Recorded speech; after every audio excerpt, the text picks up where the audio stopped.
Timeout, overtime, hot take, debate, penalty by so many options. We on the way, unapologetic opinions, guests checking in, so I share on my social. Merch going up, my brother, he going global. Ass hold it down for the ladies, they need their own show.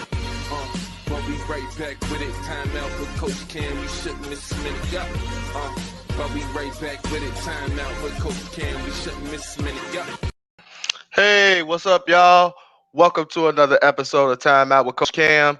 I'm your host, Cam Chancellor. Hey, and we have a great show today. You know, we're going to tap in everything Bengals, but I'm going to introduce my guys, New Stripe City crew, Ace, Zim. What's going on with you?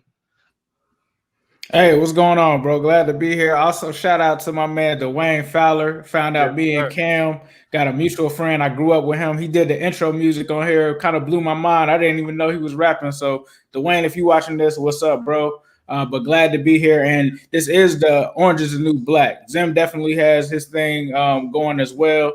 Zen Hude, and we come together and we do Orange is the New Black. Some people get confused with the New Stripe City thing, but New Stripe City is the YouTube channel, but the Orange is the New Black is where we come together as well. And Zim also has the Harry Nuts gang as well that he represents. Yes, sir. Yes, sir. What's up, Zim? How's it going, buddy? I'm doing really good. Can you guys hear me? Yeah, you sound great. Okay, I just wanted to make sure all my audio and stuff was straight. I appreciate you having us on here, man. We don't get too many opportunities to talk with some people that we really, really rock with. So I'm really excited to be here this morning, and hopefully we got a good game coming up Sunday. Hey, man. Hey, I hope it's a good game today. I hope that the boys come ready to play and ready to send Andy back home with the loss to Dallas, but. To get into it, man. Obviously, we was excited. We was all excited when the year coming in. We spent a lot of money, and created something that I have never seen us do. As my whole entire life as being a Bengals fan. We get Joe Burrow come in. Unfortunately, he goes down. Now my main issue with basically the Bengals right now, honestly, is the head coach position. That is a position for me that, I wasn't high on Zac Taylor coming in. But however, I was willing to give him a chance. But there's not, it doesn't take me long to realize, what's a good coach, what's a bad coach, are you developing a culture, and different things like that. Now we understand the injuries happen. Both years, injuries crazy. We seen Joe Burrow go down. We see Reader go down. We didn't see Trey Waynes at all. Now, is there any scenario, and I'll start with you, Ace. Is there any scenario where you would accept Zac Taylor back as the head coach next season? Me personally, I don't think that there is, just because for me, it's not just simply about just X's and O's. I think Zac is a great X's and O's guy. I think he can be an offensive coordinator. The thing that worries me about Zac Taylor is what kind of culture he's putting together in Cincinnati. Accountability with not only his players. I'm cool with that, but you also have to have that same accountability with your staff, with yourself, with your game plan, and what kind of culture you're bringing into that locker room. Then when we get into the X and the O's, you look around this division, right? You've got Mike Tomlin, you've got Jim Harbaugh, you've got Kevin Stefanski, right? So these guys are established coaches that have kind of put their imprint so far. Well, the two of them are. Kevin Stefanski is still establishing himself. But these are guys that you're going to have to outcoach. You're going to have game plans on. You're going to have to put pressure on. I don't think that Zac Taylor puts that fear in them. I don't think that he keeps their defensive coordinators up at night.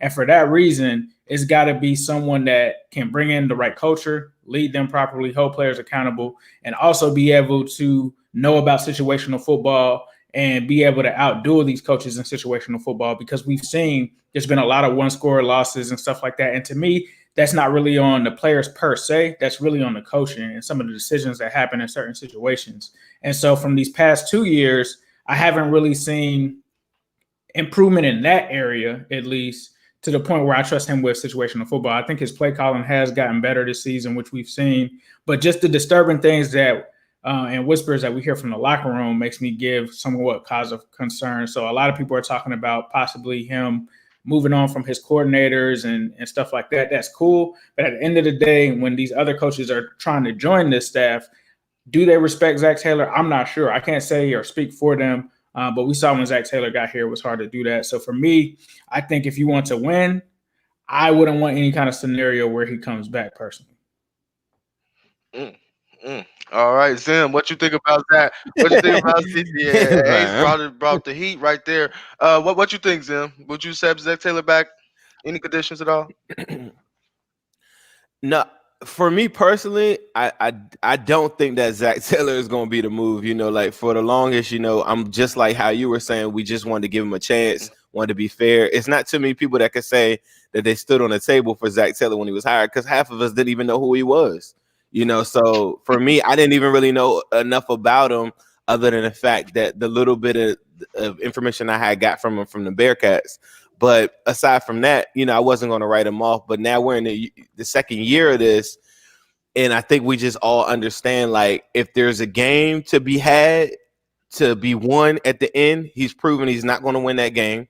If there's a game that you need to steal, like in a close scenario, or a game that you have no business being in, like even the Browns game, the first Browns game where we lose by 5, right? You have no business being in that game. He's proven he can't even win those type of games where you just kind of steal a victory at the end, which a lot of teams did from us, like the Colts, So in all these different scenarios, you could go to the last 2 seasons. He knows how to lose in so many different ways, where it's gotten to the point that I feel like the players come out and I think they feel like losers. That's why you see them doing stuff like, well, I don't really care. Like, I'm going to step on the dude's ankle. He just did me dirty on the play before, because their mentality isn't thinking like we have an opportunity to win this game. Like it's all like in the moment. Let me get back at somebody right at this second, or let me get my stats or stuff like that, because they're already past the part where you feel like you have a chance to even be competitive or possibly build on anything. So like Ace was saying, moving forward, I just don't see a coach that will come in and get on board with a guy that's been a proven loser and say, I'm gonna risk my life and my family moving to Cincinnati to come here and possibly lose, and then we all get canned all together. Like, it would be like a unicorn situation where, like, I find out like Jack Del Rio or somebody is like his cousin or something like that, and they say, you know what, we're gonna do this for the fam, something like that. I can't think of any scenario where it would work, because all the candidates that we would like, they're not going to sign up for that if they're smart, and that's the dilemma that I think we have. And yeah, and I agree with both of you guys. And we talked a little bit before we went live, Ace, before you hopped on, and that's exactly what I was talking about. Like, what coordinator would want to risk their career under Zac Taylor? You know what I mean? And then now their reputation looks bad, and now they can't get another job.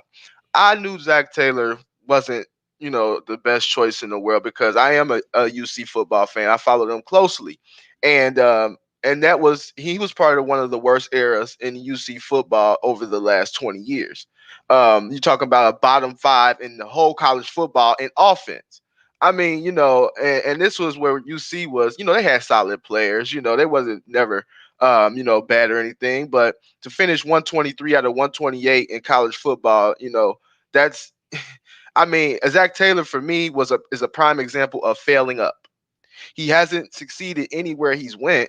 You look at Miami, where he was interim offensive coordinator, bottom third of offense, and it's just what has he shown that to prove that he's ready for this. And that was my big concern, but I was willing to give him a chance. I was willing to give him a chance, but I knew early. I think it was last year. It was a 4-for-1 situation. And I don't know if we were playing the Cardinals or the Jaguars, but I know we was at home though. And I'm looking at we was in shotgun, and it was 2 tight ends, powers. I'm thinking we're about to run the ball. Okay, that's fine. And I'm looking at the formation, and it looked like the exact formation I run with my 5th graders. Stack strong right. And we ran a quarterback power with Andy Dalton. He got stuffed at the line of scrimmage. And I'm like, you know what? This ain't it. This ain't it. If you're running stack right, stack left in the NFL, something is wrong. And you're running it with Andy Dalton, for crying out loud. It ain't like we have Vic or Jalen Hurts out there. We had Andy Dalton.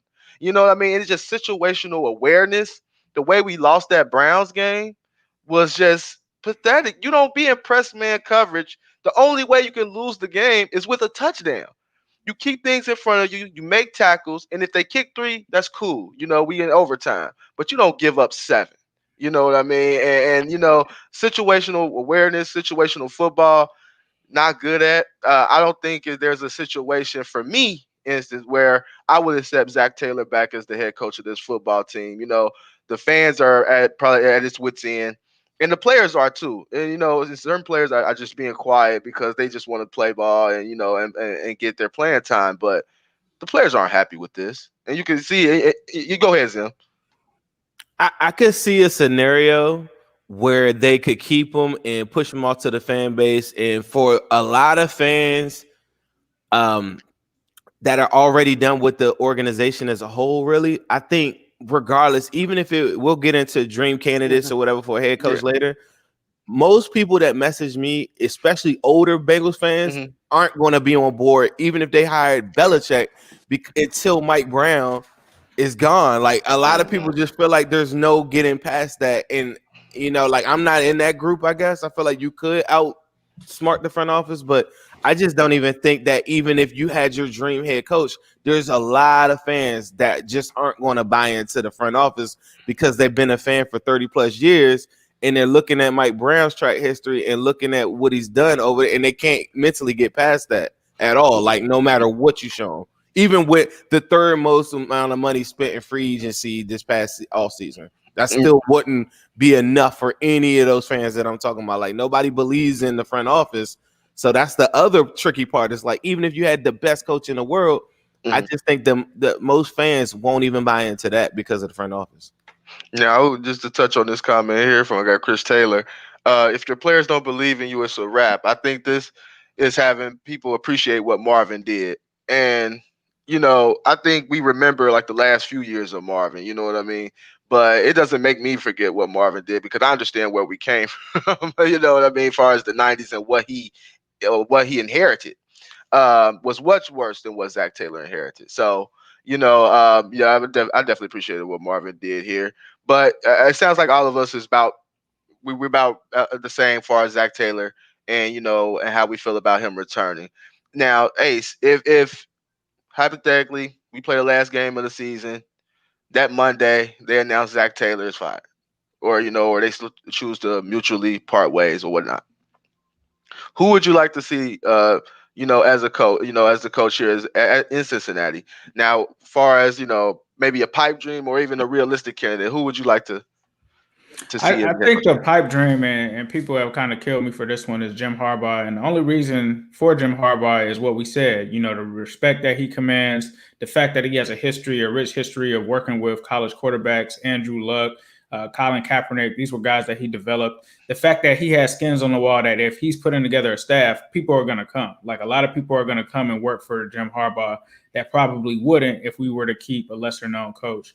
I would think it would be him, and I think it would make things exciting, and he's more fiery, and you want that in this division. I think that you want somebody that's fiery, that's going to get in Tomlin's face. Like, I still remember him getting into it with coaches in the NFC West after the game. We need that energy because the Bengals right now, I hate to say it, but the way that Zach has them running is like we're a soft team. Like we're the softest team in the AFC North, and we need someone like a Jim Harbaugh that's not going to back down from the Steelers, that's not going to get punched in the mouth by the Browns. I can't even believe we're getting punched in the mouth by the Browns. Like, we need somebody that is a leader of men. I think that Harbaugh is that guy. Now, if we're talking about under-the-radar candidates, Darren Simmons, I think Zim has talked about this with wanting to see him as an interim coach. If money is an issue, if they feel like they don't want to pay Zach's contract plus a big-name coach and all of that, then make Darren Simmons the head coach. And this is why, because Darren Simmons isn't going to cost that much, and he's also going to be someone that has a lot of respect around the league. Like leading up to the Miami game, believe it or not, a lot of those Miami coaches were being vocal about the respect that they had for Darren Simmons, and you hear that across the NFL. So he may be another guy that may be able to at least get some guys that are respected around the league to come and join him. I think he said Joe Judge, one of his good friends, just became the coach in New York. So I think someone like him, if you're on a low budget, like kind of thing, and you just want to put someone there that the players may respect and that people around the league respect, I think then you go there. Also, you know, Eric Bieniemy is another one that we could get. I think I'm not sure how that's going to plan out, and I think Zim has said something similar to, you know, you kind of passed on him. He doesn't have to sign with you, so I think that those are some options right there. Zim, Who would you like to see replace Zac Taylor if we were to part ways with him as head coach? Harbaugh would be my number one choice. Like Ace, like we're in the minority. So anybody that's listening to this, there's a like when I posed this, I did polls and stuff like that. They hate Harbaugh because they can't get around what he's done in college. And to me, so much, and we've gone on record so many different times.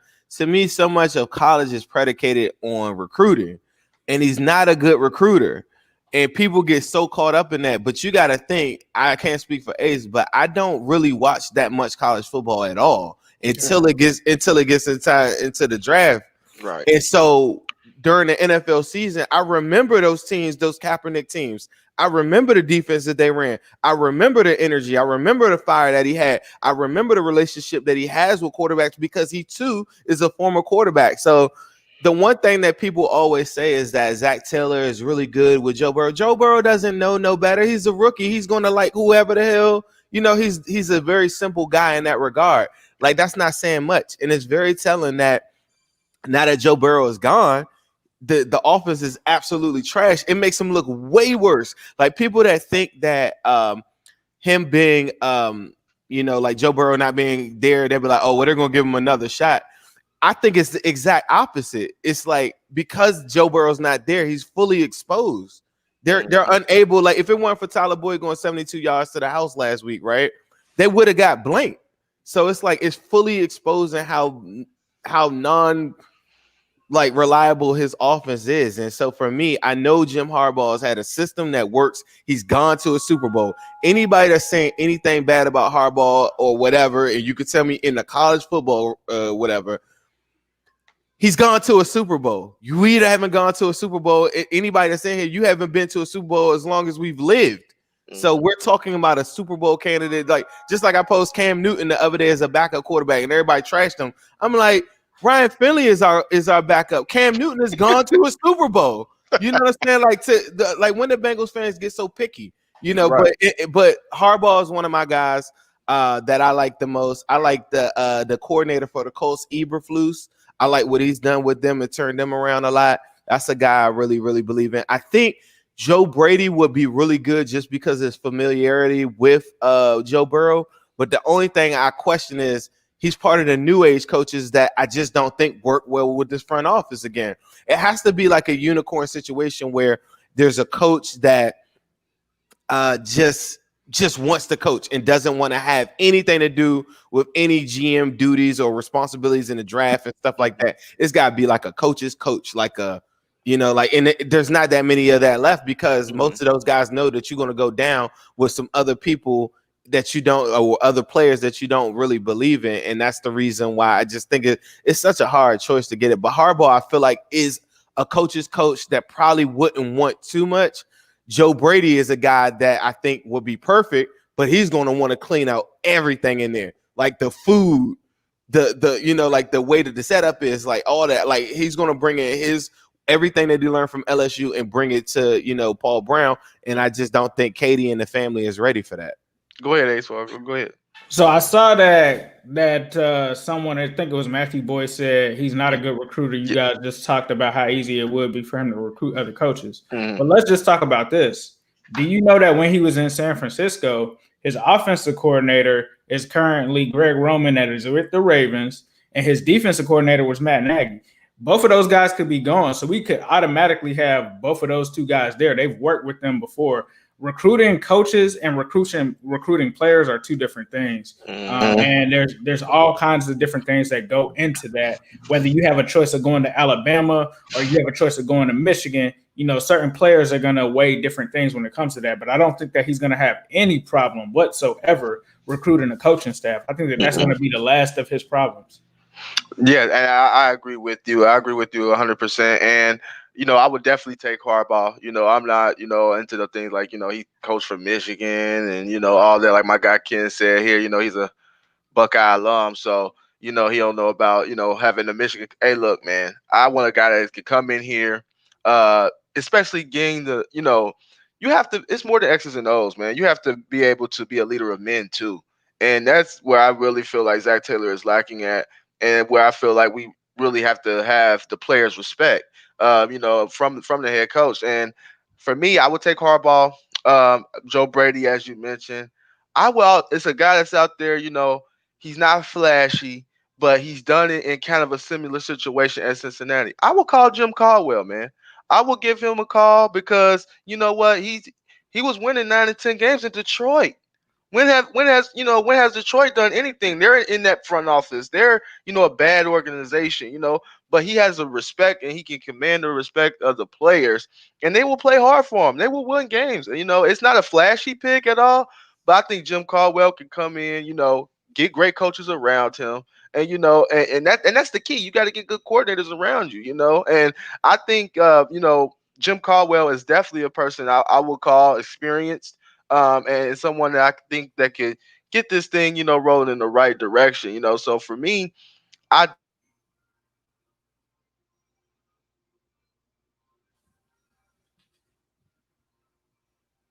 You still there? Yeah, Yeah. he froze for me. So Cam, I think froze a little bit, people, but I think he was saying Caldwell, which I wouldn't disagree with either, because on my end, I feel like Caldwell isn't the greatest coach to me, but because he's got so many ties with the NFL, I feel like he wouldn't have any problems picking out any coordinators for sure. Nah, not at all. And I think Detroit kind of panicked, and they felt like there was another level for them to go to outside of Caldwell, and they went after the guy from the Patriots that they just got rid of. And I think now they're kind of regretting that move for sure. But yeah, I think like you said, Caldwell is definitely a good option for them as well. So another thing I think Cam wanted to talk about, we'll wait for him to get back on. The Orange is the New Black podcast just took over this podcast. Just kidding. We're waiting for him to get back. But that's what we'll do. So who's going to win today? I heard some things. My bad, y'all. I don't know what just happened. It's okay. all good. I didn't want to speak for you, but you were on the Caldwell thing. We just kind of interjected and said I would be on board with it, or I said I would be on board with it because I felt as though he wouldn't have a problem picking out the best coordinators. You might see like a coordinator like Hugh Jackson or somebody like back in, like Caldwell has big ties with a lot of people. Exactly. So I would like that. Yeah, that's cool. Yeah, I would definitely go with Jim Caldwell, someone experienced and has been around the block, man, because, the next coach is going to have their hands full and trying to, get this thing right. Now, I'm gonna throw one in there. I know it was we didn't discuss that. We'll talk about this, but I have to. AJ Green. A lot of people say, he's finished. A lot of, some are saying he's not used correctly. What do you think about this? I mean, I don't think AJ is done. I don't think he's done at all. I don't think he's being used properly. And I think it's one of the situations where Zac Taylor is alienating all of the Marvin Lewis veterans that are still here. I'll start off with you on this. What do you think? With AJ Green, is it a situation where you think he's done, or you think a situation where the coaching staff is just really not using him in the proper spots that he needs to be using? AJ Green for sure is not done. This particular offense, the way that they're running it and the route tree that they're asking him to run, where they're not trying to get him inside when they're spreading teams out. I just thought like this upcoming season, it'll go back to like 2018 where they use AJ Green in the slot all the time, right? Yeah. He very rarely was outside. They were pretty productive. Laser always got him touchdowns in the red zone, and those are his jump ball situations. They're trying to stretch him out vertically and use him incorrectly in that regard. And then he's never been a guy that had huge separation. So now that he's at the next, phase in his career, it's just really, really tough for a 31-year-old wide receiver to go jump ball with Denzel Ward, jump ball with, like some of the best corners, because he's still getting the matchups with some of the best corners in the National Football League. Even so much, then if you look at week 1, that's against Casey Hayward. He goes and makes the toe tapping touchdown at the end of the game, which should have been the game-winning touchdown. And I think the narrative and everything for the season kind of changes with that play. And it's so crazy that now we're here, and like AJ Green is so far removed, but the coaching staff has clearly made it a priority to phase him out. I don't know if it has any money type of things to go along with it, where they don't want him to hit certain things, but they don't even give him the actual targets that he needs. But when he is targeted, and when Joe Burrow was there, I think it is very telling too that he always was off a second with all of Joe Burrow's throws. He was always like really close, but not there. Or if AJ Green is wide open, Joe Burrow just never saw him. Like, it was just so much of that. It kind of reminds me of how John Ross got in the doghouse. It's like every single time he had an opportunity to go do something really, really good, it's like he's a hair late. He drops the ball, quits on a route. AJ Green has done the exact same thing this year. So mentally, he's not there. And physically, he can still play in the National Football League. But the key is for a wide receiver at that age is getting onto the right team, because you could go jump on the Kansas City Chiefs or something and beat AJ Green and get beat out by, like Hardman, Watkins, and a bunch of other dudes, and then next thing you know, you see AJ Green's cut from the Chiefs. So it's all about like, where does he go and how much do they need him and how do they use him? But at this point in his career, he needs to go into a Larry Fitzgerald type of role, and he needs to be a primary slot type of receiver that has the ability to go outside and do some things on like quick hitches and different routes like that. But the way that they're using him is totally wrong. And I hope he atones for it. And I hope this upcoming season, or next season, that he just latches on to a team that really knows how to use him, where he doesn't have to be the focal point and he can work well with others, and a team that actually believes in him. That's key. A team that actually believes in him. Ace, what you think? AJ Green, you think he's done, or you think we, like Zim said, we're just not using him properly?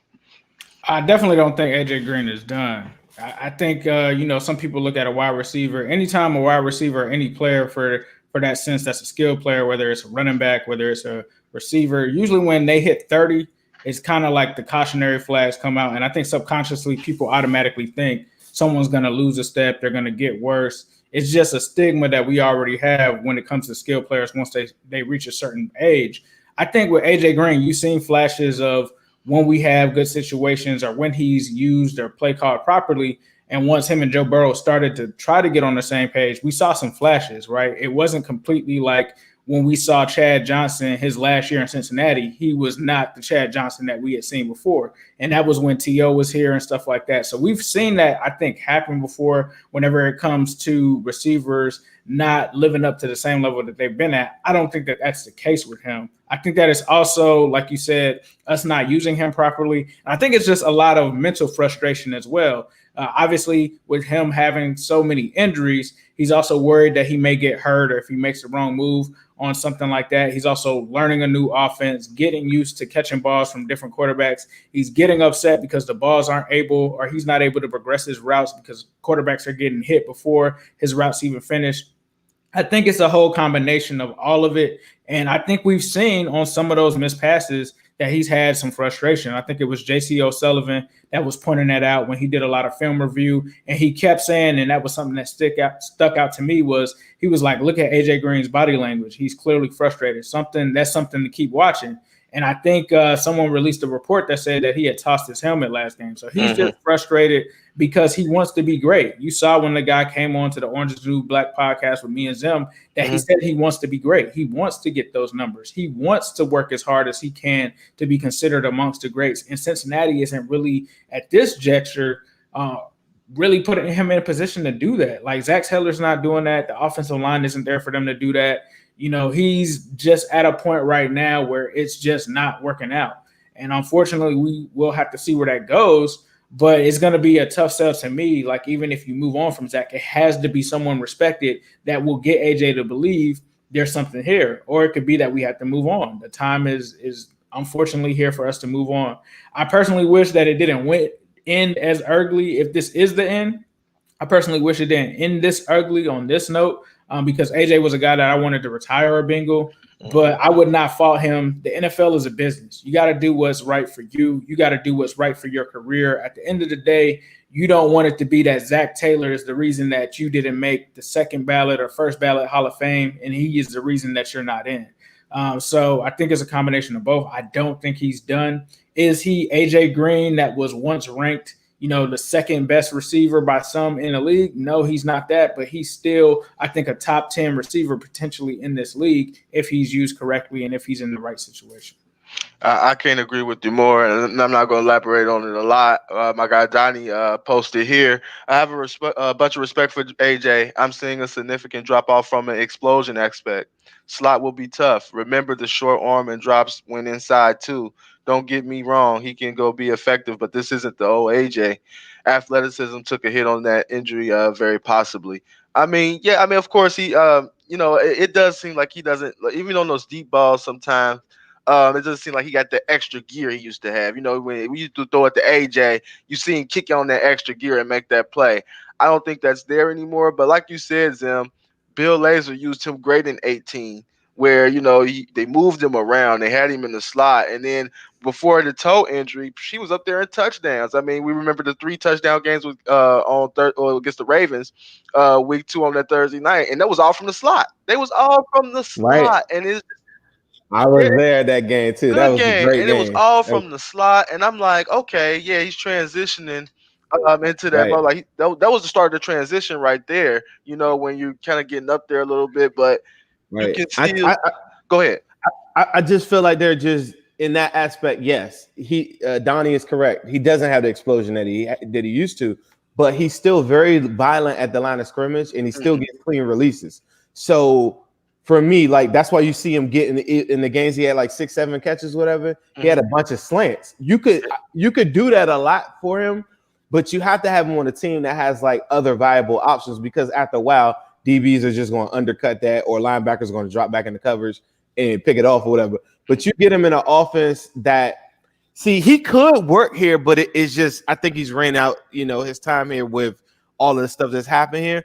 But even when we talk about wide receivers coming up this draft or free agency, people are naming guys like Allen Robinson, people like that. I think those guys will work just because they're really, really talented. But the way that you run that empty set 5 wide set, you need twitchy guys like Curtis Samuel. You need guys that Joe Burrow used to like in LSU that are like that can take it to the house, double moves, twitchy inside. That's why they really like Mike Thomas, and we couldn't figure out like why y'all playing Mike Thomas over because over John Ross. So why you playing because for that offense to be good, you need 2 guys that can win one-on-one, like in slot like positions, and then you have your T. Higgins on the outside. Then you have like your tight end that is athletic, and then you mix it up. But if AJ Green's in an offense and they're now asking him to still go vertical at 31 years old, like it's not going to work, or they're asking them to just do those slants all day, like everybody knows it's coming, because there is no. Like the offense is super, super predictable as it stands right now. If they were to get weapons, I just think that they just need to be like those twitchy, like Brandon Cooks, Curtis Samuel type talents that could free it up for everybody.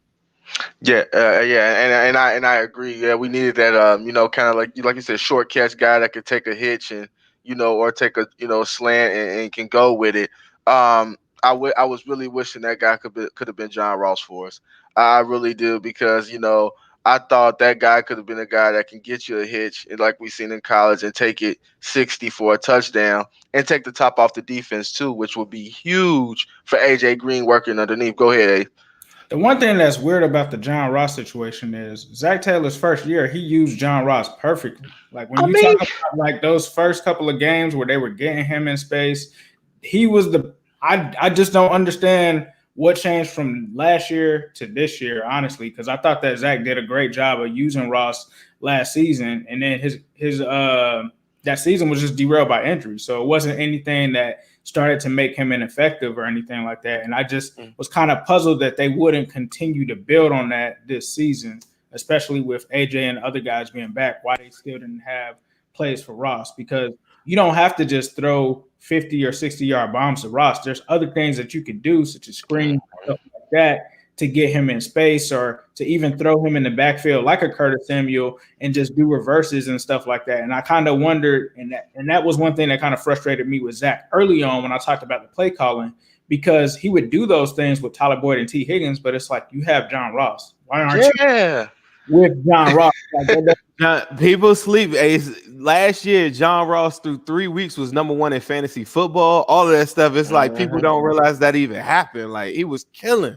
Right. Right. Mm-hmm. Mm-hmm. Yeah, Exactly. and I agree with you, Ace. Like, I see us running jet sweeps to Higgins, to Erickson, and I'm like, God, these jet sweep plays, these are John Ross plays. Like, these wide receivers, Exactly. these are John Ross plays, and it's just it's unfortunate. He never got to, really, we never really You, got you, to fully see him.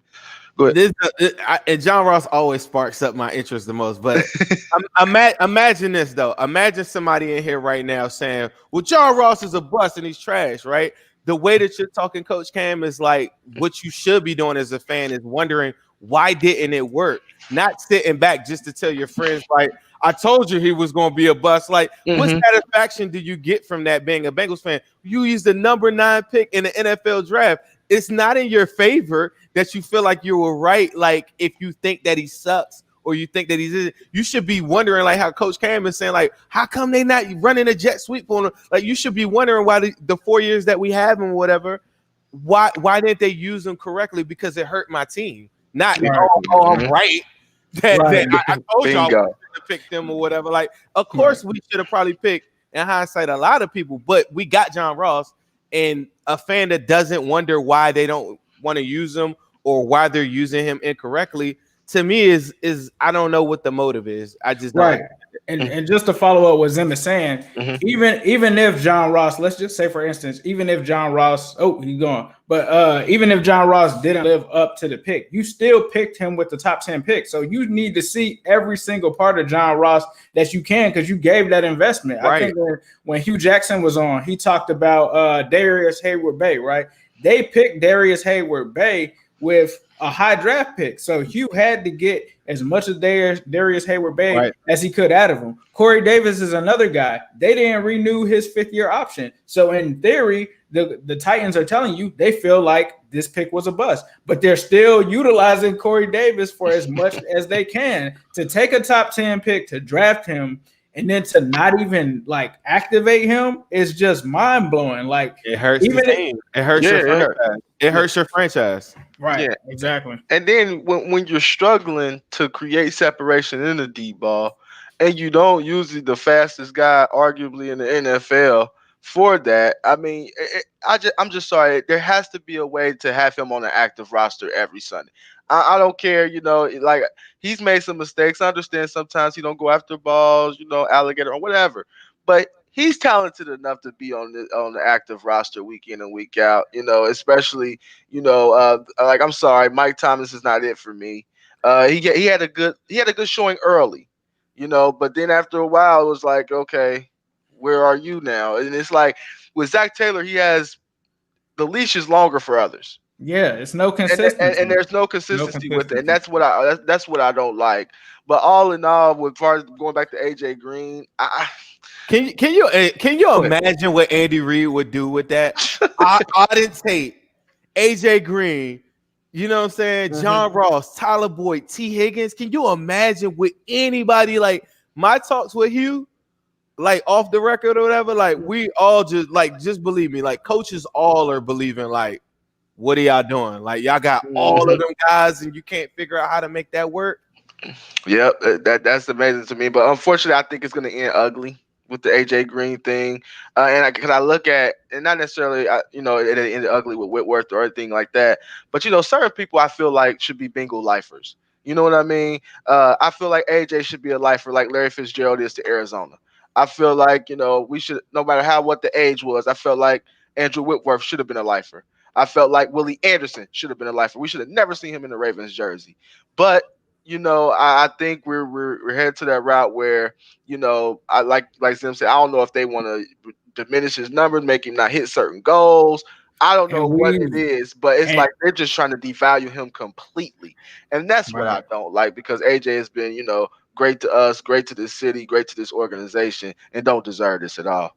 And just to follow up on that, Cam, about what we were talking about before the show, I'm not going to say that they're doing that with AJ, but they've done that with other players. They have purposely tried to sabotage other players. I mean, on record, we already know that one was Carlos Dunlap. There's a few other guys that are on the team that I've been hearing that they have been doing that with as well. And if you're reading between the lines and you're like, why isn't this working with such player here? That's probably why. But there's also certain players that would also shock you that they possibly might not intend on bringing back. So a lot of people are saying like guys like Carl Lawson are a lot to come back. Don't think that if Zac Taylor is coming back.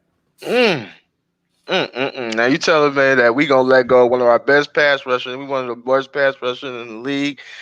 That would be tough, and that's gonna segue to our next top. That's gonna segue to our next topic here. So that is silly. I mean, I don't understand that at all. Now I'm gonna put the GM hats on y'all. You know, obviously, you know, we're headed probably towards the top 5 draft pick. Honestly, you know, I don't like people say, you know, lose the rest of the games. You know, I'm kind of 50-50 on it because I want to see my team win. I don't want to sit in front of the TV every Sunday and watch us lose every Sunday. You know, for the remainder of the season. I don't want to see that. I'm gonna be honest with you.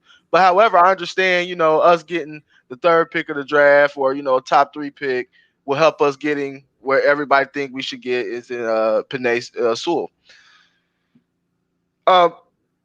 What moves would you make? You know, just kind of the start far as free agency and draft. What moves? I'll start with Ace. What moves would you make to kind of, you know, to help shore up some of the holes that we have on this roster? Because you know, so I think, you know, a lot of our fans, you know, overvalue some guys that, you know, thinks they are solid players that we could upgrade, you know, with. So what do you think? You know, what are some moves you make to kind of get us back on the winning track here where we were?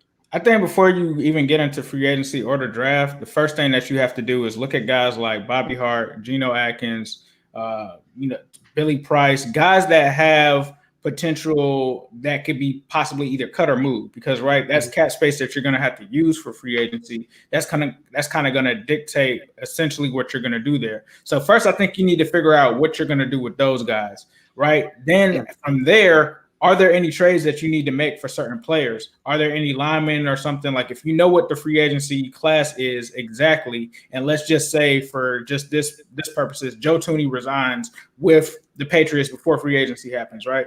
What move are you going to make to go and get somebody before that? When you get into free agency, obviously you have to go after linemen. You have to go after linemen, offensive and defensive linemen. I think you also need to look at what tight ends are available out there, what receivers are available out there. Curtis Samuel, one that Zim brought up, but there's some other guys out there that maybe you could possibly snatch up on that market as well. Then I think that you need to look for a linebacker. I think Josh Bynes, I think he only signed for 1 year, if I'm not mistaken. Maybe you look 2 years. Oh, okay. Yeah, I would cut Josh Bynes. Yeah, 1 year. That was a 1 year deal. 1 year with Josh. But I think you have to, if we're saying what we're saying now, Geno Atkins isn't as effective, and I don't think that's fair because he's hurt right now. He's essentially playing with one arm. He really should be on IR, but that's another story. If that's the case, you need to move on from Geno Atkins before you jump in there. But target those areas in free agency. Find guys that fit your scheme, whatever that scheme is, whatever coach comes in here. Whatever that scheme is, make sure you find those scheme fits. And then once you have the chips where they may fall and where you might have struck out at some positions, but you gained in certain positions, you build your draft board based off of that. So in terms of the best player available for us, I think it's definitely Penei, right? But the other thing that you have to consider, and if you do want to win, I'm not mad at you for wanting to win. I'm just saying that I want to lose to secure that because the Bengals never trade up in the draft. They're never going to be a team like Pittsburgh where they jump from 20 all the way in front of the Bengals at number 9 because they need somebody like a Devin Bush or someone like that. When you're in this situation, when you have someone like Penei or someone like a Quentin Nelson, sometimes you have to move up. Like you have to consider that. If you do win these games and Penei is there, you have to go up and get him because even though there might not be much of a drop-off between him and the other person, there's still a drop-off. So I think when you go into the draft, you have to evaluate things on that and look at what your roster is, what your scheme is. And then you go from, for me, I think it's offensive line, defensive line, corner. It depends on what happens. Like if you don't re-sign William Jackson III, if it was me, I'm re-signing William Jackson III. And then you also have to get a tight end. Me personally, I would get a tight end. Tight end would be something that I look for in the first 3 rounds. And defensive line, I mean, there's so many holes. You're not going to fix this team in one offseason. You're not. But I think that you can put enough around Joe Burrow to where you've seen that Joe Burrow can win you games. So I would invest on the offensive line, weapons for Joe Burrow, and possibly the defensive line, maybe an edge rusher, especially if the plan is to move away from Carl Lawson. I'd keep Carl Lawson, but if that's the plan, that's what I would do is, evaluate what you need to cut, what you need to move on from, where your holes are, what we can do to get back competitive in the AFC North. That would be my main priority. Zim.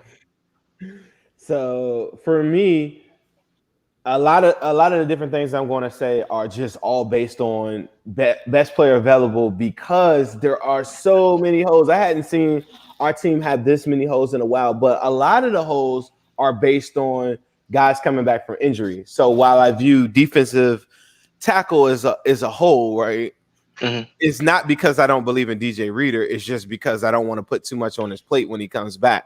So when you go to the draft, everything is to me is like wide open, like everything, because even you could go as far as a backup quarterback is legit. Like if a guy had a first round grade and he falls down to, we're going to have the third pick in the second round.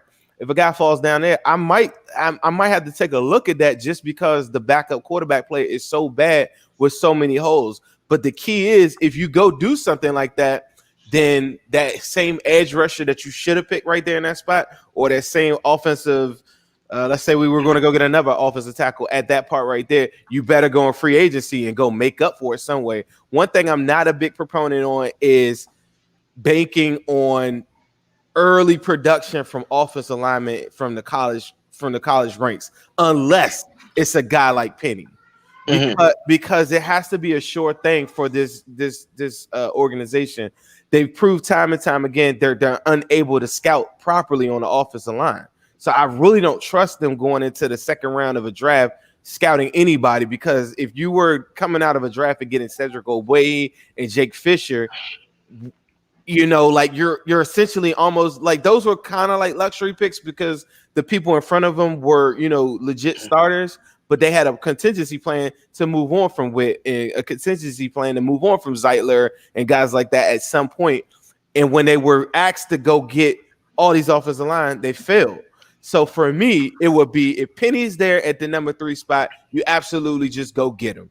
Like it's about as easy slam dunk pick as Joe Burrow. But because there's so many holes, I would not be opposed to them backing up. I love the tackle from Notre Dame. I think he could start. Yeah, I think he's good. I think he could start day one.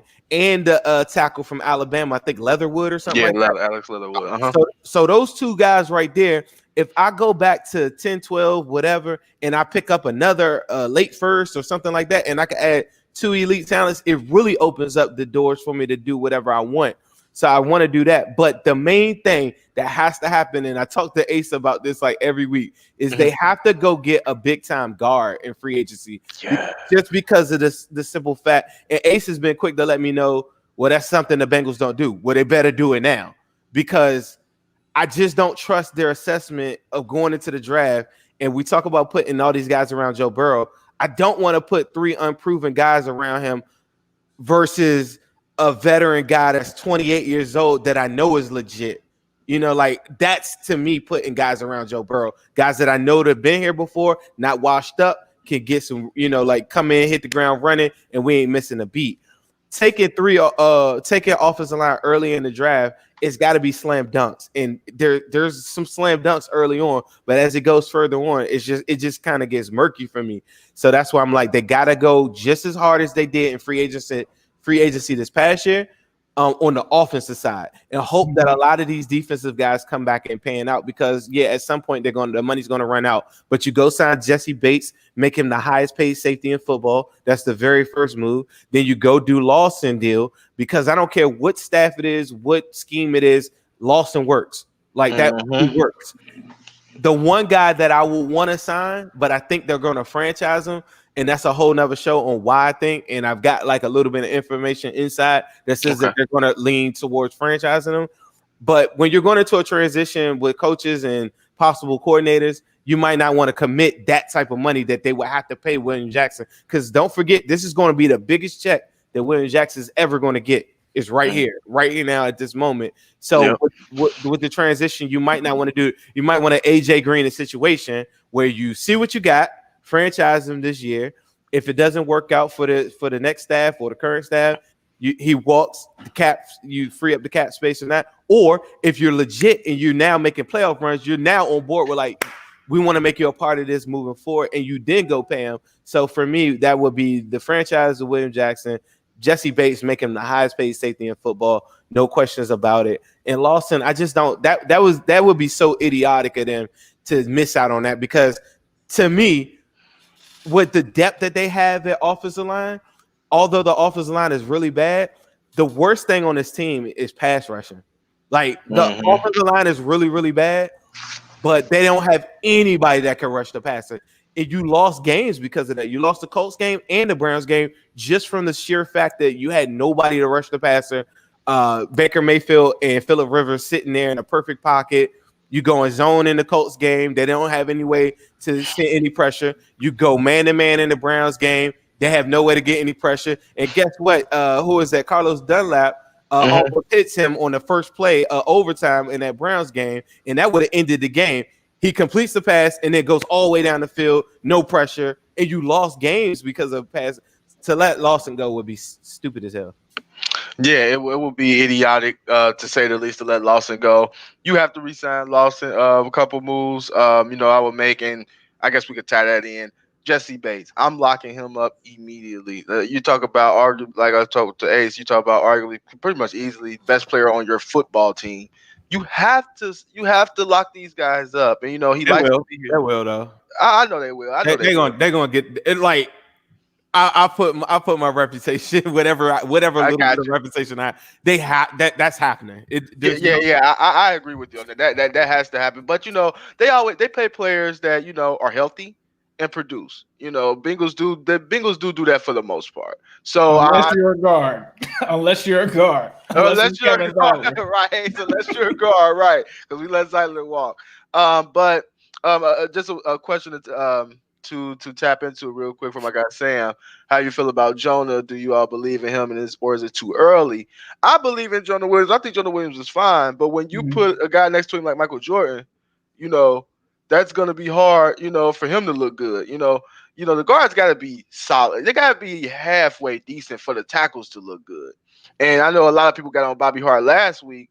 It looked like he was an Olay, but Willie Anderson came out later and said that's on the guard. That's not on Bobby Hart. He was supposed to push it, inside, and Spain was supposed to take him. So, when you don't have guards that are, very good, your tackle's gonna look bad. So I think Jonah's fine. I'm getting a free agent guard, and I know Ace. We don't pay guards. I get it, but you have to try to go after Thuney. You have to try to go after one of these top guards here. That's in the free agents. It's not many because after I believe it's is it Sheriff and Thuney, and then after that you're in the crapshoot there. Right. And they tell me Sheriff is a little banged up too, and he's kind of scares me a little bit. Like, I don't know. See, the one thing that I say though is, although the Bengals have missed on guys like Billy Price, who, if you remember when they drafted him, Billy Price was a center. And then they also whiffed on Obuehi, which were tackles. They haven't been bad at drafting guards. Like Kevin Zeitler was a good pick. Steinbach was a good pick. They haven't been bad at drafting guards. The issue is the last guard they drafted was Michael Jordan, right? Michael Jordan. But it was a later pick. It was a fourth round kind of pick kind of thing. And so whenever they've gone early at guard, they haven't had any issues. And then when you talk about them from, I don't know if it's a Paul Alexander issue or what, this is still the same person in Duke Tobin that drafted Andrew Whitworth, that drafted Andre Smith, that drafted a lot of the guys that they built up around this team. So it really just depends on where they're going to go in that retrospect.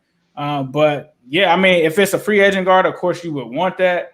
But I think the Bengals, they've signaled before that that's just not something that they invest highly. Now, are they going to finally catch up with the rest of the league and be like, we have to also pay guards as well? I hope so. So we'll have to see how that pans out. Yeah, and just as far as my take on the draft goes, and obviously I want Sewell. You know what I mean? That locks up. You have your two tackles for the future. Would you move? Not to cut you off, but would you move Jonah to guard? Somebody else posed that like on Twitter. Like, would you move Jonah to guard? Like, if you don't, say for instance, you don't get one in free agency, would you move Jonah to guard and then draft another tackle, or what do you do in that situation? I'm not moving him to guard. I'm not moving him to guard. I'm gonna keep it in. I'm keeping him at left tackle. I Or want him at right tackle. or I that's want what I him said. at right Or I said I tackle. would even move him to right and have Sewell come in and left, and Yeah, that's exactly. fine with me. Right. But I don't want to move him inside. I want to keep those tackles there. I know someone just commented if Wyatt Davis there in the second round, do you take him? Now doubling up on linemen. We got a lot of holes to fill.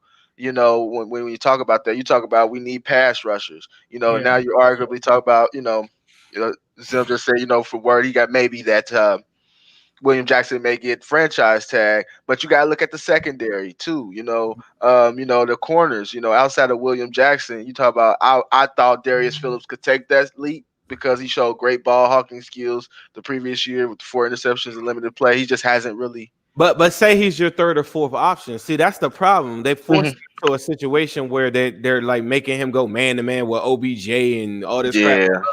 Like if he's your third or fourth option, he's legit and he's the best punt returner on the team. I really like him. I knew before the season, I said his durability is going to be a question because I've seen him in person. He's very small. Gotcha. Okay, but like I said, secondary could be an issue. Also look at wide receiver. We were talking about AJ Green may not return. We talk about needing deep ball, deep threats. There's so many places to go. I wouldn't double up on linemen. I would take Sewell and then try to fill some holes elsewhere. But the first and foremost, you sign Jesse Bates, you get him locked in, and then from there. Of course, you draft Sewell at 3. And like I said, I understand me not saying that. I don't want to watch us lose it. Unfortunately, with the coaching staff and the quarterback that we have, no matter how much if I root or not, we may not get those wins anyway. To be quite honest with you. The thing with that though is the way that the NFL operates outside of Cincinnati is if it's someone like the Cowboys or someone like that knows that we're gonna pick Sewell. They will trade up in front of us. Like it's happened to us all the time. So I think sometimes we just, and I myself was guilty of this. I thought it was a foregone conclusion that we were going to get him, but it could be somebody that's just like, I want him instead of the Bengals getting him, and they could jump up in front of us. That's what I'm worried about now. Because if that happens, where do we go then? Do we reach and take the next lineman? Because I think that's a reach if you stay at 3. And you can't do that. Or do you take a corner? Or do you take a corner like Surtain if you don't re-sign William Jackson? And number 3, hell no. See, that's where you got to trade back. If they get Penny, if somebody gets Penny ahead of us or whatever, they got to trade back. And they got to have it set up beforehand. Like me moving up to lose draft capital, and we need all the draft picks that we can just to go to the number 2 spot. Isn't advantageous for the Vol Club to me. So I have to stay at 3 and get Penny. If somebody jumps in front of me and does that, then I got to trade back and make the most of it at that point. How far are you willing to trade back? Do you move out of the top 5? Are you still in the top 5? Are you in the top 10? Or do you go to like the middle or where do you go in terms of that? If I can get another first round, even if it's a late first round, I'll go back to 10, 12 if I had to. If I can, I mean, because the grade, once I get past the top 12 to 15 area, the talent level, the drop off isn't that huge, depending on what position you're talking about. But it gives me an opportunity to just double up on something, even if it was something that I thought that wasn't a need, like maybe wide receiver. Then like that's where I could use that second pick. Like in a year, that makes sense. Think about like when Lamar Jackson came out, right? Say we had 2 picks in the first round or something like that. Knowing what we know.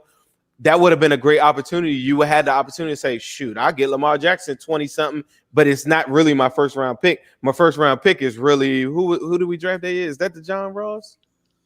Or is that the William Jackson? Either way, whatever pick it was, like say I had an early one, I could go get somebody mid-first round. Then I have the luxury of going to go get something like a Lamar Jackson level talent of somebody that has no business being late in the first round, and I get me 2 picks for the price of 1.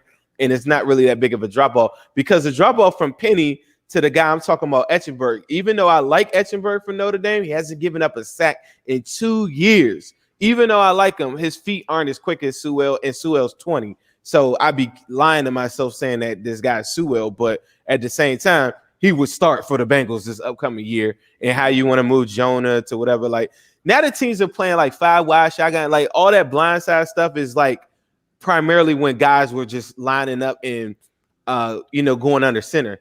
We in shotgun like 100% of the time. If your best tackle's on your right or the left in the AFC North, you might want to put them on the right because a lot of those edge rushers on the left hand side, like the Myles Garrett's of the world or whatever, on that side.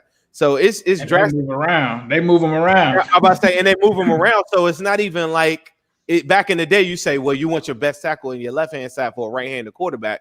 But now, 2020, you're running 5 wide sets. I mean, it's fair game. You better have a tackle on both sides that's equal level. So you pose that question: is Jonah on the left? It's Sewell on the left. I don't care, but those are the two guys that are going to be on the field on both tackle spots every single snap. Yep, and I agree. And if Sewell's not there, just to touch on before we move on and hit our last topic here, if Sewell's not there at 3 or somebody jump, we have to trade back. And I don't even care if it's if we drop out of the top 10 and trade back out of that and a team is willing to give us extra first round pick the following year. I don't mind that, but I'm not reaching for a tackle at 3 or drafting something where it's just the value's not there or the pick. I'm big on value there, and if we can move down to 10 or 12 and get, like you said, like a Leatherwood or something of that nature, I will take that. I will take that in a heartbeat. Because you probably get that and you get Kyle Pitts. Yeah, how's that sound? I love Kyle Pitts. I'll take that. All day. Now, last topic. Before we all got to prepare to watch our Bengals here. Andy's returned today. Andy did a lot of good things for us. Now the question, I'll start with you, Zim. With the Bengals today, is there what can we do? Oh, go ahead. I just got some breaking news. Randy Bullock is inactive for today's game. Oh, Fat Randy's out. Fat Randy's out. Go ahead, Zim. Good. Now, what is there anything we can do to win this game, and what are you looking forward to in Andy's return? For me, I want to win games because I just feel like the guys that are on the team that are going to be on the team next year, they got to get in the habit of winning. And at some part mentally, they have to be able to say, this is how we win games. Like, you just don't snap it on and then, and it just clicks on like for teams like that, so they have to win. Can they win? Yes. Will they win? I'm not sure. I've been on record. Somebody asked me that this morning. I'm pretty superstitious, but now that it doesn't really matter, I just would say I think the Bengals might win by like 6 points.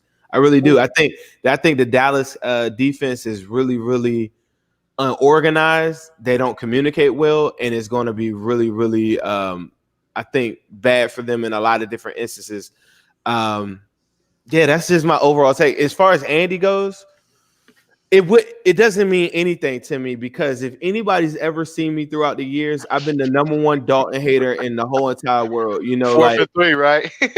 4 for 3 forever. If you've ever seen it, like I don't know if people that this is their first time seeing me, but I put a curse on Andy years ago, and he's not going to get a ring before the Cincinnati Bengals get a ring. So, but I will tell you this: he's playing at 1:00, which is that's perfect Dalton weather. It's not no prime time. It's a game of no meaning.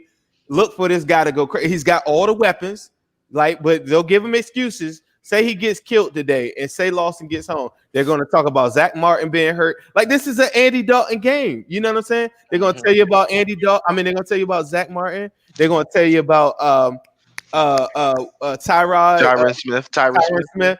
If they lose, but if they win, the Dalton lovers are going to come out and say, "Aha! I told you we should have just kept Andy." Like, even with Joe Burrow, after all that. That's what a Dalton lover will tell you today is that, Andy's the guy. He should have been it's like Cincinnatians have like this crazy attachment and loyalty at a high level that I will never, ever understand. It's the same loyalty that's got them in love, or not even in love, but it's the same loyalty that's got them content with Zac Taylor right now.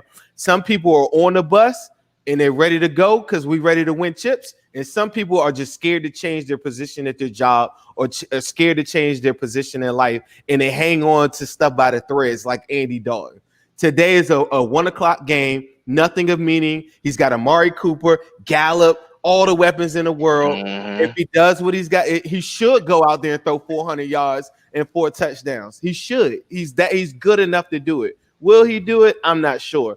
I wish nothing but good for Andy Dalton, but at the end of the day, I know who he is, and when the game's on the line, he sucks, and he's 4th and 3 forever. Go ahead, Ace.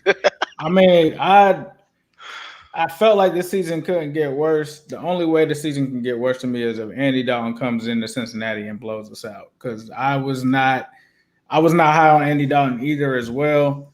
And I think that is definitely going to validate what me and Zim call the Dalton lovers.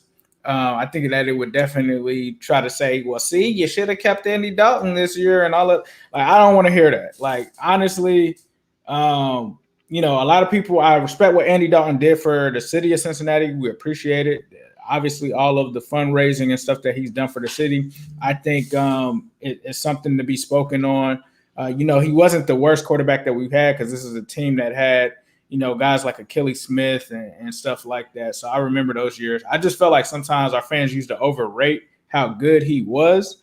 So that's, you know, I respect what he did for Cincinnati. I respect what he did here. I don't think that it was all him. I think sometimes people give him too much credit in regards to that. But as far as this game, I'm at the point where the culture that Zac has established was never winning. You know, like I think someone said it, and I didn't even realize this, but this is the first time that the Bengals have won, I think it is 4 games in a row potentially this season, back-to-back seasons, than they've ever done. Like that was never even done when we had the 90s. Like that's how bad it is. And so for me, like Zac Taylor getting a win to me only signifies that, hey, maybe we should give him another chance because we saw that with Marvin Lewis, right? I don't want us to win these games. And it's not because I don't want to win, but it's because I know the Bengals. I know if Zac Taylor wins a game here or there, they're going to bring him back out next season. And so for the long term, I just think that I don't want to see us win this game. I want to see it be a competitive game. I want to see us intercept Andy Dalton and make Dalton look trash. But in the grand scheme of things, me getting a game where Andy Dalton implodes and we beat them, yeah, for the short term, I'm going to love it. I'm going to talk trash about Andy. I might make fun of him. But in the long term, I still got Zac Taylor as my head coach in 2021. Andy Dalton's going to be wherever he is in 2021. Hopefully it's not here. But I do think that Andy Dalton wants to smoke with Zac. I think he definitely wants to smoke with Zac. Now, I was clamoring on my page for us to bench Andy. I actually celebrated when he did get benched. But I think Andy's going to come out with a chip on his shoulder wanting to put Zac Taylor away. And I think that that's what worries me in this game. And what I'm really looking at is this is one of the worst defenses in football that we're facing. If Zac Taylor cannot score against this defense, there's nothing that Zac Taylor can like do for me at all, point blank, period. If you can't beat a Andy Dalton Cowboys team, a team that's only won, 3 games this season, there's not much for me to say for it. So it's going to be a cool game to watch. We're still watching all of the games. We're still evaluating and seeing where this team is going to go. You know, but for me, the only reason I'm not hoping for a win is because to me, in my mind, a win means Zac Taylor staying or something like that. I'm just looking at it from 2021. But if, say for instance, if it wasn't a lock for that and you gave me the choice of saying, regardless of the outcome of this game, Zac Taylor is going to be here, then yeah, they can go out and get a win. I'm not mad at that. But in my mind, that's just the way it kind of comes across is that would help Zac Taylor's case. Yeah, and you know what? With you breaking it down like that, that made me not even want to win, honestly, because I can't do it another year as Zac Taylor. I don't think I can. They may have, and some people are saying that maybe they do already have in their mind he's coming back. If that's the case, go out and win. Go out and win. Right. So that's all I had, because we've seen that with Marvin, right? And it's like been situations where at the end of the year he wins the Ravens game, right? 4th and 12. 4th and 12 against the Ravens. Andy Dalton, they win that. That whole play is the whole reason Marvin Lewis came back the next year, because we eliminated the Ravens from the playoffs and all of that. And I think they interviewed Mike Brown, and he was like, you know, the way we ended that, I just felt like we could ride that momentum into the next season. I don't want to see that again. We know how that ended last time. You know the breaking news that I thought you was gonna say, and I know it's a little off subject, but you know Randy Bullock is inactive. But you know more importantly, who's inactive? Michael Jordan. I think that's very very tough. Well, I knew he wasn't starting, Right. and Xavier Phillips was supposed to get his first snaps this year, I think, is what I was told. But I didn't know that they was going to make Michael Jordan just totally inactive. The only thing that doesn't make sense to me in that situation is why is BJ Finney inactive too? Like, why hasn't BJ Finney played at all? Chance. At all. You traded him for Carlos. You traded Carlos Dunlap for him, and you have not played him whatsoever. That's baffling to me, especially you try out a guy like Michael Jordan. I'm not gonna dog him too bad because they put him out there. He's doing, I guess, the best he can do. But to follow up on that, Mike Jordan, like, I don't know why people thought he was the answer, because when we drafted him, he was like a prospect player. He wasn't someone that was ready to come out there day one. He's like someone that's supposed to sit and develop for like 2 years, and then you put him out there. And that kind of threw me off last year when they just threw him out there, because he was a very like raw guard prospect. So I never expected Michael Jordan to like be this average or above average guard, but that's just the coaching staff, bro. They're making weird decisions. Yeah, and that's what I said. I was wondering why BJ Finney ain't get a shot, especially then you put him out there again last week, and he has a pass blocking grade of 1. I mean, I mean, that's unheard of. I mean, like, so at some point, that's why I said the leash is longer for others than, because there's no way you can keep trying the guy out there that's passing. I don't care. I'm not big into PFF, but keep getting graded in 20s. He was getting graded like that last year. A lot of people, not every game, but he had games where it was like horrible PFF grades.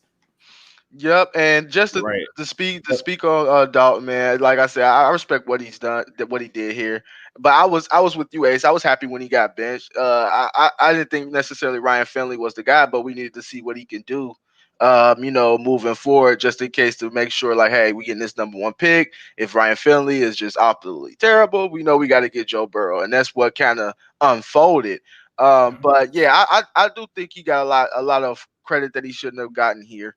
Andy came in playing for top 10 defenses. The whole time he was here and we was making playoff runs, we had a stout offensive line, and we had good pass rushing, and we had a defense that finished in the top 10, sometimes top 5. That helps, that helps you be amazing coaching staff. Like if you gave Joe Burrow that, we would have like a ring or 2 now. Like if you gave Joe Burrow what we started with in 2011. It's crazy. Give Joe Burrow the 2015 Bengals. That's a Super Bowl win. They might go. They might go undefeated. Like people get mad at me on Twitter because I'm like, Dalton had an MVP caliber season in 2015. I'm like, yeah, he had a very elite team around him as well too. And it's very telling that the years after, when all those people came, he didn't elevate anybody. So if anybody's running off any 2015 Dalton stats to me, let me show you 2020 Joe Burrow with arguably the worst offensive line in all of the NFL, throwing for 300 plus every single week. Mm-hmm. Like that season that Joe Burrow just did is something I'll be able to tell my kids for the rest of my life. Mm-hmm. Like, you know what I'm saying? Like when we talk about quarterback play, that was incredible. Like I go back. If you're watching this, do yourself a favor. Go back and watch some of those games, even if it's the condensed version of the game. Like the plays that he's making year 1, like it's like I think Bengals, we're just so tired of losing that everybody wants to win. But when I tell you that he made some of the most game-winning plays week after week, and to get hurt by arguing, like you could say Michael Jordan had a big part in that. But like to see him get hurt and stuff like that, it's the biggest. It's almost as tragic as Kenyon Martin's leg. It's almost like it's that level of tragedy, because it's like he would have undoubtedly won Rookie of the Year, because that's now we've seen Herbert's now taking a step back. Justin Jefferson probably is going to win Rookie of the Year. But, it's so many different things that happen from it. But on a week-to-week basis, the only game that he was baffled in was the Ravens game and the Steelers game. Mm-hmm. And in both games, you would just say he got out-coached, and they didn't have any answers for him, really. Got it. Let's just to put this in another direction, I want to pose this question to you. Let's just pretend that Carson Palmer never gave up on this team, never quit. Do y'all really feel like, and I feel like a lot of Bengals fans only feel this way because Carson Palmer quit on us. Do y'all really feel like Andy Dalton was better than Carson Palmer? Like, was a better quarterback than Carson Palmer? Because a lot of Bengals fans will try to sell people on that. And I think just like me, I hated Carson because of the way he ended his career. I do feel like he's an overrated quarterback because he has thrown picks and stuff like that. But I don't think Andy Dalton, even if you take 2015, even matches what Carson Palmer did in 2005 or what Joe Burrow is doing. So to me, I feel like a lot of people are always like, well, Andy was better than, he won more than Carson. But to me, that didn't make him a better quarterback per se than Carson, just because he won more. No, Carson for me, Carson had elite arm strength. Carson could make every throw. Prime Carson was up there, right there with Peyton Manning. You talk about his MVP year. If you want to talk about take years and take his Andy's best year and Carson's best, you talk about 32 touchdowns just to 12 interceptions. You're talking about arguably we can still talk about it and say, if Henry and Carson don't get hurt on the same play, how would that wild card game look? You seen what was gonna happen. In an alternate universe, Carson Palmer trounced the Steelers. We won a Super Bowl, and the whole "I want to leave Cincinnati" stuff doesn't even happen properly. Oh no, exactly, because we win a couple playoff games, and then that changed your whole perspective of the organization. Like we were close at one point, and then when that happened, and then I think honestly the T.O. and the Ocho thing, I think that drove him crazy, to be quite honest. Even though he wanted T.O. in, I think once it happened, it was like, oh my God, what am I? See, at that point, I think I've talked to some players from that era. They felt like after Carson had that knee injury, that changed, how good he was. He wasn't 2005 Carson after that, but it really went away when he had the elbow injury. I think that was 2008 when Fitzpatrick came in for us. And I think at that point, me personally, because I always had smoke for Andy, but if Twitter or something was around then, I had smoke for Carson too. Like 2009, 2010, he was throwing a lot of interceptions. And I felt like for him to try to blame it on Chad and T.O., that was just not being a leader. Like Joe Burrow's not going to do something like that. He's not going to blame it on we're not winning because this is a circus or this and that. He's just going to go out and get wins. So that's when I started to lose respect for him and when I say him, I'm talking about Carson. He didn't take accountability. He always shied away from that. It was never that the team wasn't doing good because he threw interceptions. I remember a Tampa Bay game, he threw like 4 interceptions. It was like I saw people on Twitter say like he threw a pass. He tried to pass his keys to his wife after the game, and a Buccaneers player intercepted that too. So like Carson Palmer at the end was definitely that. But if I have to parallel all of them, I think that Joe Burrow is more aligned and giving us that ability that we saw from Carson Palmer, not in terms of arm strength and stuff like that, but just the fact that he could be an elite or considered an elite quarterback in the NFL as a whole. And I don't think anyone outside of Cincinnati fans that are Dalton lovers ever consider Andy Dalton elite in the NFL conversation. Yeah, he wasn't. Yeah, I mean, and Joe Burrow, just every once in a while, somebody comes around that just has the mental makeup of what your organization needs. The same way Aaron Rodgers and Brett Favre came around along with the Green Bay Packers, because there's a lot of similarities to the Packers in the last 20, 30 years to the Bengals. Like they're not a heavy free agency team. Most of their fans would agree that they're very upset at some of the decisions. They hated Mike McCarthy. There's a lot of different similarities, but the one thing that they always had was this generational talent at quarterback, and it's a mental makeup that carries over. Dalton didn't have that. Dalton, if you put him in a good system, you saw how he got guys hyped up. He doesn't get anybody hyped. Mm-hmm. He doesn't elevate anybody. So, but if you put him in a good system, he has the arm strength. He's smart. He has so many different attributes that you could use to your advantage. Even now, I don't even think that Dalton. A lot of people say Dalton's just a backup quarterback. If he could get rid of the ghost that when he's in the pocket or whatever, he could start for like the Jacksonville Jaguars today. If he could get past that part of his game, which a lot of things the Bengals ruined for him. If everybody's been honest, like they messed him up in a lot of different areas where they didn't go get the guard that they should have, or they didn't go replace Whitworth the way that they should have. So it's a thing that happened on both parts. But I still believe that Andy Dalton is a good quarterback for certain teams. Right. But for this city of Cincinnati and what they need from a ball club, if somebody asks in here, y'all believe that Joe Burrow was the pick over Chase Young? Yes. And Chase Young is an animal. He's going to be one of the greatest defensive players that ever played a game. But for this moment in time, this part in history, this leader that is needed in the city, don't ever question the fact that Joe Burrow is the guy that is going to get you to the chip. How they go and move and get pieces around him, that's up for the Bengals organization to decide. But don't ever second guess that. Joe Burrow is the guy, and he's mentally strong to make your average players play better than what they're supposed to. And he's mentally strong to walk into the front office and say, I need this, and this. Dalton doesn't even have that in his DNA to even do that. So if you're a Dalton lover, you're just basing it off of he could throw a good football. But what else does he do outside of that to make your team better? And he doesn't.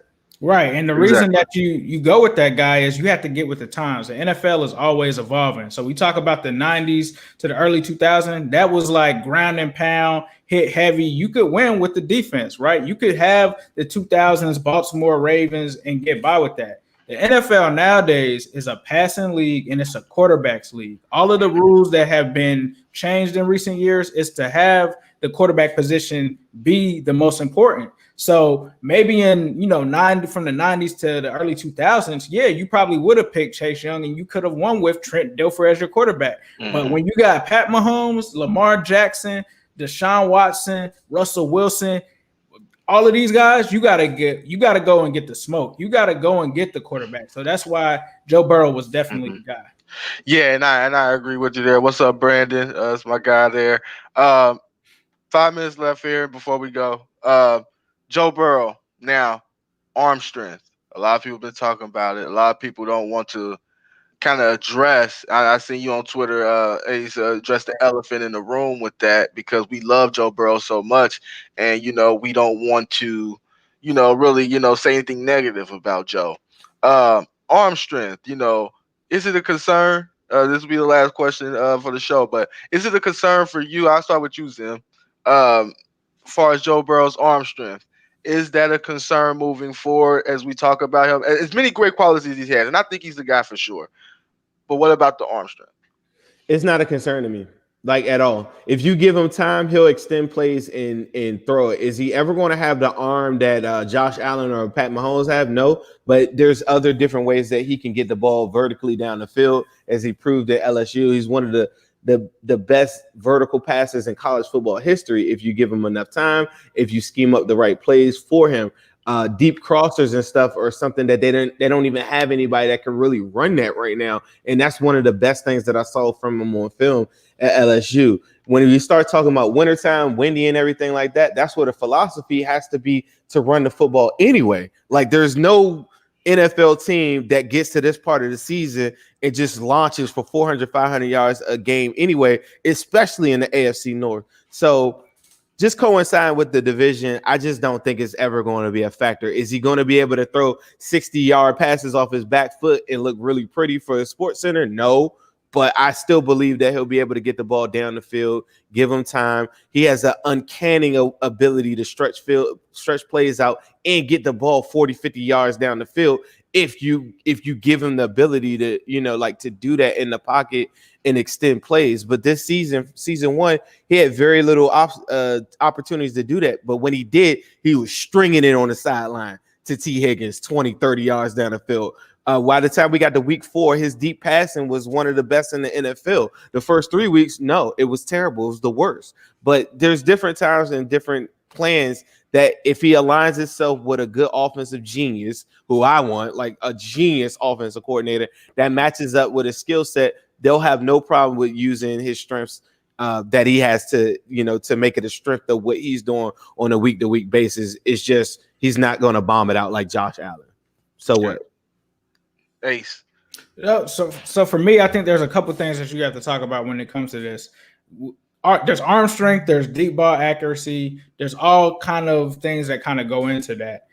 We've always known that Joe Burrow doesn't have a super strong arm strength. That has been known since the draft. So for me, it wasn't a surprise that could be something that, could be worked on potentially. He's also throwing to brand new receivers that he's unaware of. But I think the most thing that it means is that you have to you have to make sure that you have the right scheme around him. We're seeing that issue right now in Tampa with Tom Brady and Bruce Arians' system, which is a system built for guys like Carson Palmer, Ben Roethlisberger, Andrew Luck, guys that tend to have super strong arms and stuff like that and can sit back and launch it 40 or 50 yards because of the offense in terms of the routes. In terms of this offense, and I think in terms of you've seen it happen with other quarterbacks that may not be known for their arm strength, but have been effective, like Tom Brady, like Drew Brees and stuff like that, he can still do that. He can still be an elite quarterback and not have Aaron Rodgers' rocket-type arm to do that. Could it be something that they could help him work on? Sure. And I think that he would work on something like that. I think he's working on everything when it comes to that, because it's not just about making your arm stronger, but there's certain things that you can do technique-wise, working with people to help in that area. I personally think what should happen is that the Bengals should try to hook him up with Jeff Blake. Now, it might not work, but I think that would be a dope kind of way to kind of help ease that kind of issue and stuff like that. But there's also things that they can game plan around that as well. So I was just saying it's okay for us to say, he's not going to be the best deep ball passer ever. That's fine. We know his game, but that doesn't mean that he's not an elite quarterback. That doesn't mean that he's not going to be good, because I think, like someone said, yeah, you can have amazing arm strength. Jamarcus Russell could throw from his knees 50 yards, but he didn't have deep ball accuracy. So a lot of them ended up as picks. A lot of them were just bad passes. The thing that I'll take is his accuracy over that arm strength or anything like that. He is laserly accurate, except when it comes to the deep passes that we've seen so far this season. But I think he can improve on that. I don't think it's going to be an issue. This isn't a division where you're launching it down the field 50 or 60 times or 50 or 60 yards anyway. This is the AFC North. So I don't think that it's going to be an issue for him at all. Yeah, and I agree with you guys. Chris said, Peyton Manning, his arm strength wasn't the greatest. Tom Brady, was a master at 20 and in, just being extremely accurate. And that's why I see Joe Burrow. I almost see him as like a Brady guy where, he could push it down there. I think he'll be able to push it down there as you move forward, but far as his intermediate game is elite. And that's what you got to have in the NFL. That's what it's about. 15 yards and in, 20 yards and in. That's where the game is played at mostly. And if you can, and it's the throws that he's made in tight windows shows me he has enough arm strength to make the throws there.